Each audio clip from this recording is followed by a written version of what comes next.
Good afternoon, dear students. Previous chapter, we learned some of the new kings and kingdoms, especially by the 17th century. So there was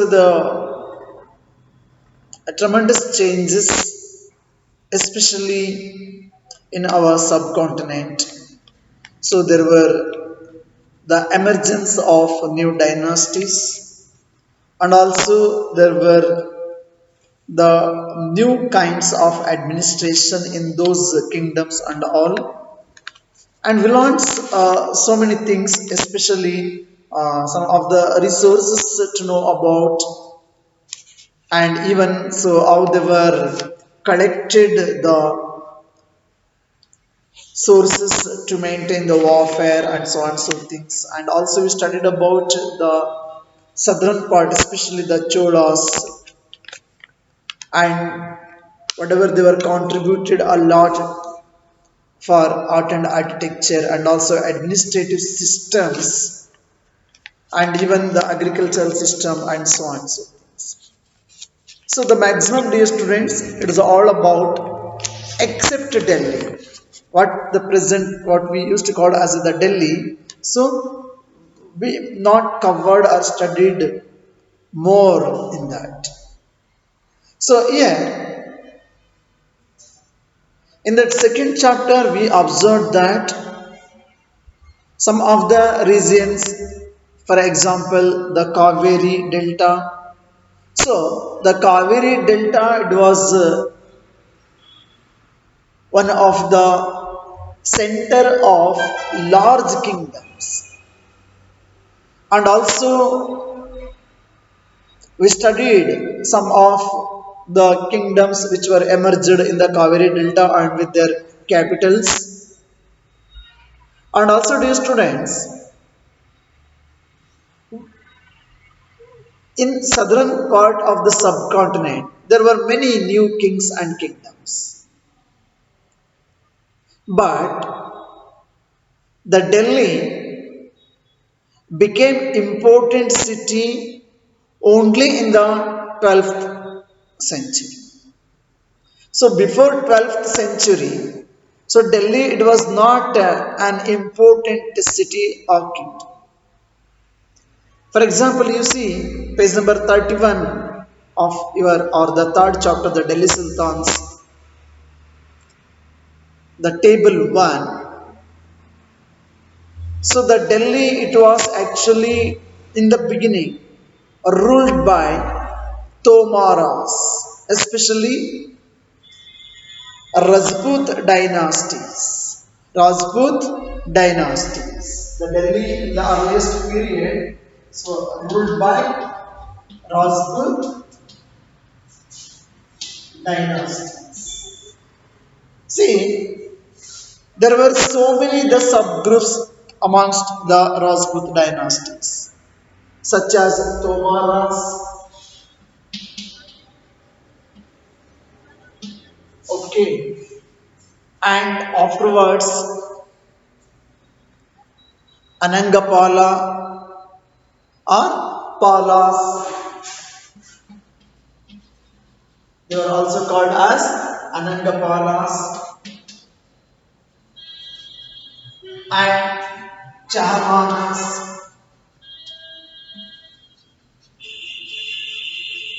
are also called as Chauhans. Chahamanas or Chauhans, and especially Prithviraj Chauhan.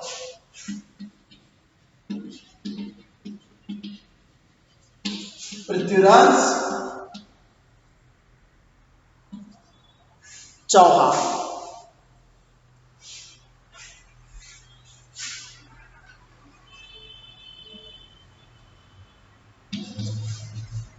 So these were the early rulers of the Delhi. Especially Thomas, they were taught to rule the Delhi early 12th century to 1165. Early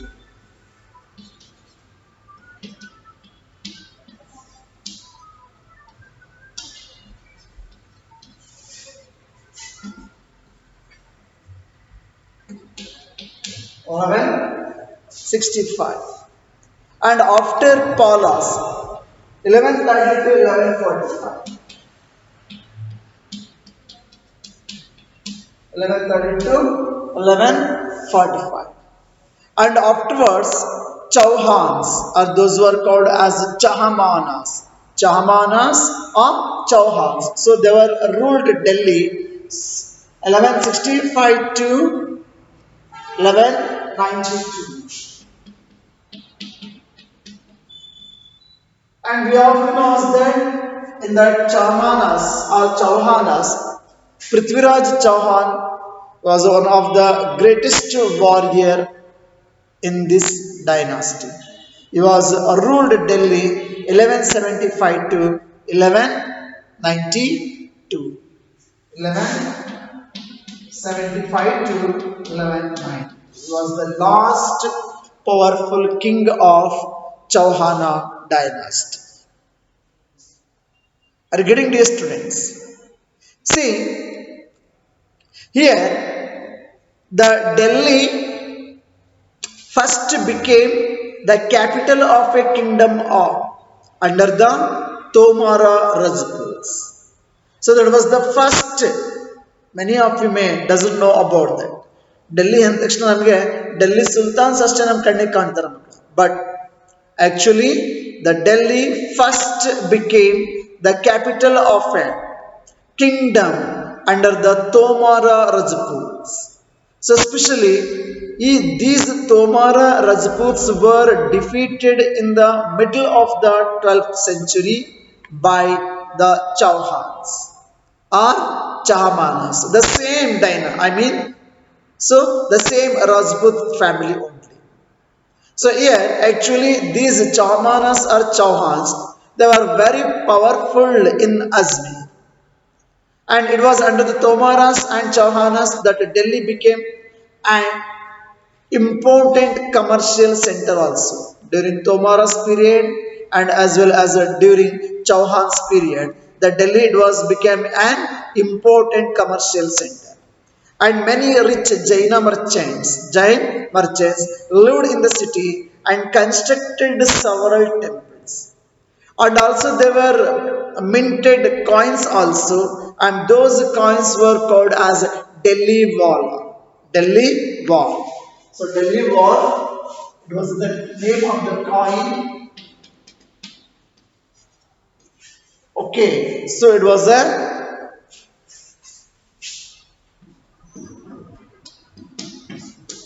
name of a coin mint by these Jaina merchants, and a wide circulation of this Delhi Wall also you can observe that.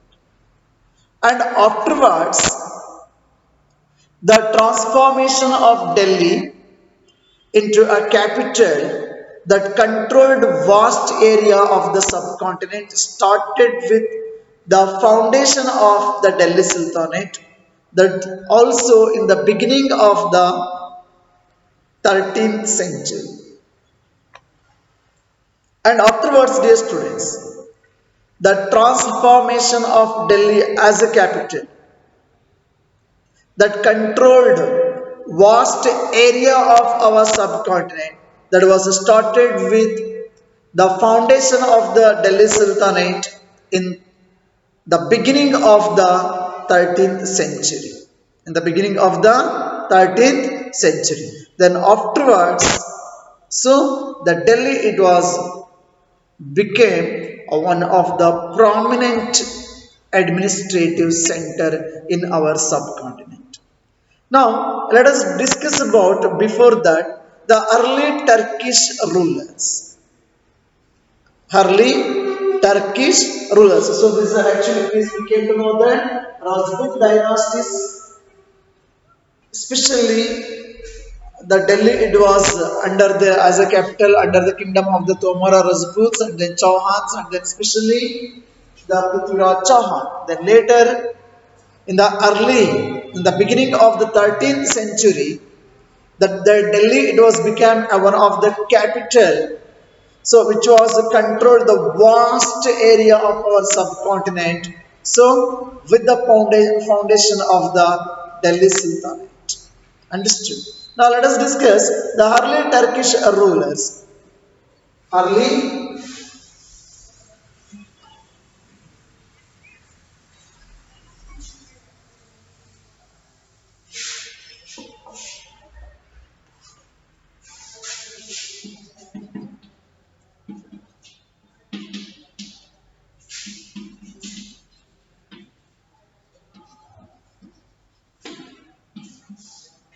So after Rajput dynasties, there we can see the control of early Turkish rulers, especially 1206 to 1206 to 1290. So during this period, the Delhi was under the control of Turkish rulers, especially Qutbuddin Aibak.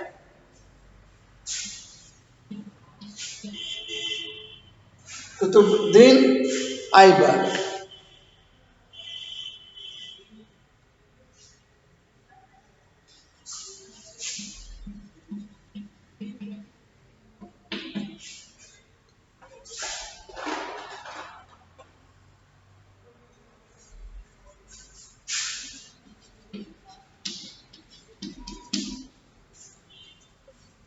Qutbuddin Aibak was the first Turkish ruler was ruled Delhi so between 1206 to 1210.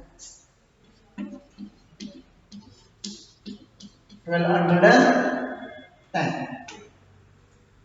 And afterwards, Samsuddin Iltutmish. Samsuddin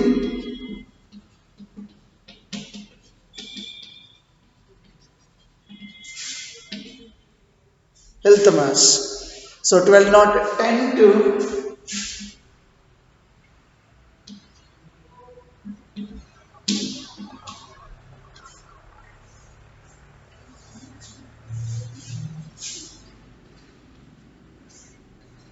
1210 to 1236. Then after we all knows that one of the brave ruler of this dynasty who she was Razia Sultan. Razia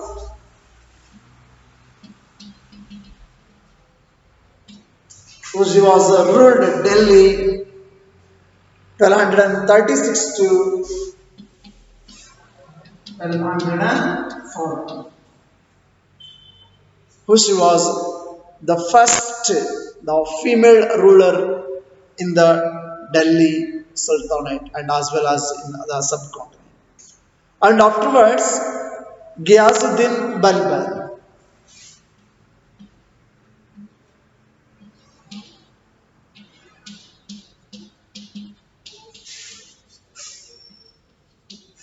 Ghiasuddin Balban. So Ghiasuddin Balban ruled Delhi between 1266 to 1287. So please keep in your mind.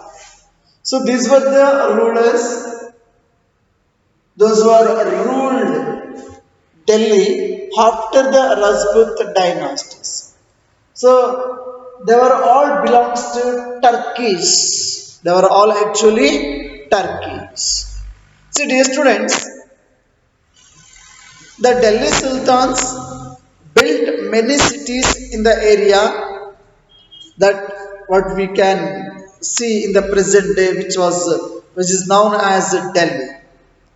Understood now? And so please look your textbook and that the map number one. So Delhi Haikuna and also Siri and Janapad. Janapad. So these were the areas. What we can see the present, the Delhi is covered.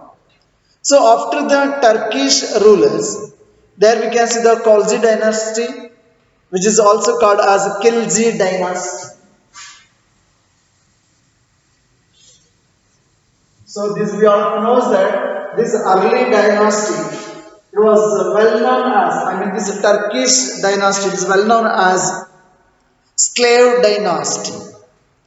Qutbuddin Aybak, he was the founder of the slave dynasty. This is the first one, the first dynasty. That was actually the Turkish, those were called as slave dynasty because actually Qutbuddin Aybak was one of the slave but was became the ruler of the Delhi. Understood now. Now let us discuss about Khalji dynasties. The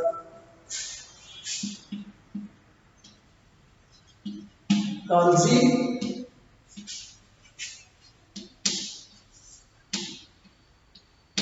dynasty. See, this Khalji dynasty also called as Khilji dynasty. Just we are focusing on the famous rulers of all these, the Turkish, whether I mean the whether slave dynasty, whether Khilji dynasty, whether Tughlaq, whether Sayyid, whether the Lodi dynasty. Just now we are go through the important king or the ruler those who are belongs to these different dynasties. So the Khalji dynasty ruled Delhi between 1290 to 1320.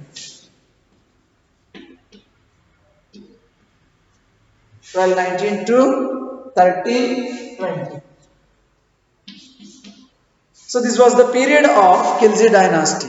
So here Jalaluddin Khalji and Alauddin Khalji, so they were famous ruler of the Khilji dynasty or Khalji dynasty. Jalaluddin Khalji and Alauddin Khalji. Okay. So Jalaluddin Khalji was ruled Delhi 1219 to 1296, and Alauddin Khalji was ruled 1296 to 1316. 1316. So these were the two famous rulers of Khalji dynasty, and this Khalji dynasty also well known as, don't get confusion, Khilji dynasty also. Then afterwards, the Delhi was ruled by Tughlaq dynasty. Tughlaq dynasty. Now let us see the important rulers of the Tughlaq dynasty.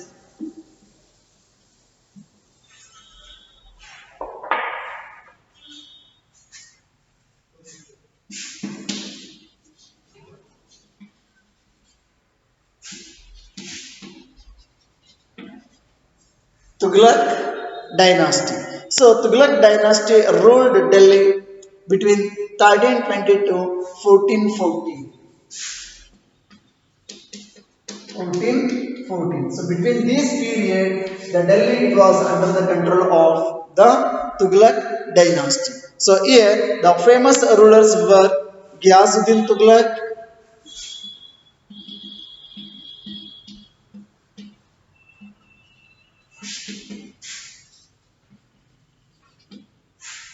okay. Then after the Ghiyasuddin Tughlaq, Muhammad Tughlaq,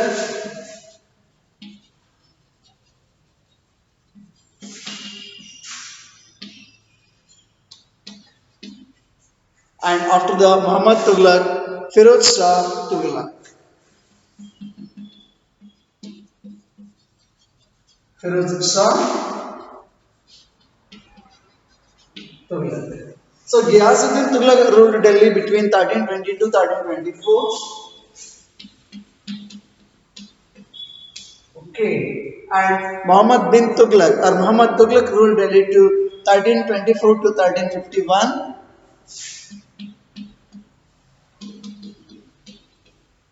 And Firoz Shah Tughlaq ruled Delhi between 1351 to 1388.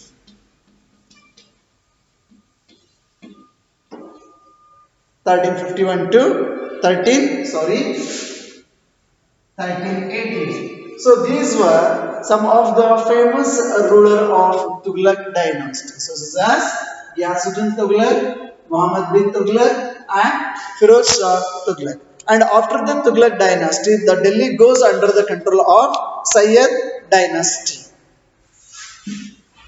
After the Tughlaq dynasty, Delhi goes under the control of Sayyid dynasty.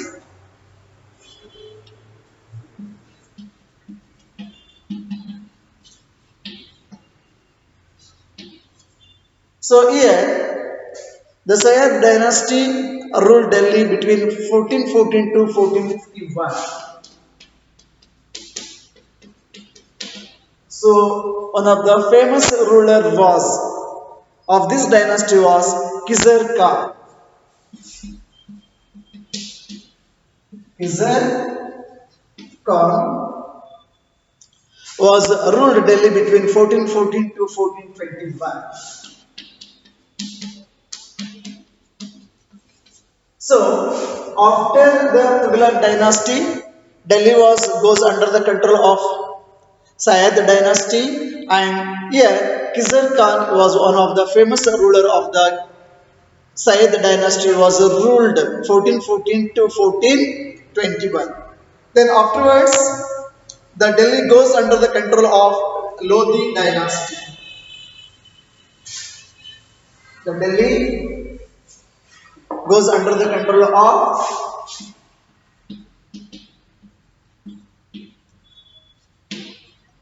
Lodi dynasty. So the Lodi dynasty actually ruled 1451 to 1526. 1451 to 1456. I'm sorry, 1526. Okay. So here, Bahlul Lodi was one of the famous rulers. Bahlul was ruled Delhi between 1415 to 51 to 1489.